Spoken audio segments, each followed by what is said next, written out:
Yo! What's up mga idol? So ngayon, panibagong tatuan at panibagong kagwapuhan na naman tayo mga idols, no? So ngayon mga idol, yung gagawin natin project is half sleeve tattoo. So ano to mga idol? Karugtong to ng ating tattoo last few months pa. So, yun mga idol. So, yun nga, request ng idol natin is si Harley Quinn. So, black and gray lang to mga idol, no? So, titingnan natin mga idol kung makakayanan ba to or matatapos ba to ng ating idol na si Boss Idol Mark Jan. Mark Jan o John Mark? Basta, parang ganun. John Mark. John Mark ata yun.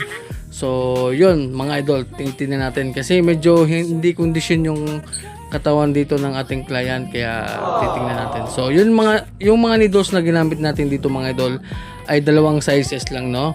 So, yung lining is 5RL, tapos yung shading na ginagamit natin ngayon ay 17RM mga idol, no? Tapos yung ating voltahe diyan ay naglalaro lang sa 6.0 hanggang 6.5.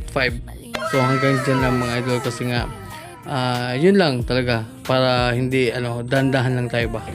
So yun diba natapos na tayo dito, pero yung design hindi natapos mga idol kasi nga yun nga sabi ko nga medyo hindi hindi kondisyon yung katawan ni Idol John Mark. So yun, after nga pala ng 3 hours of pain mga idol, so yan lang muna yung aming natapos.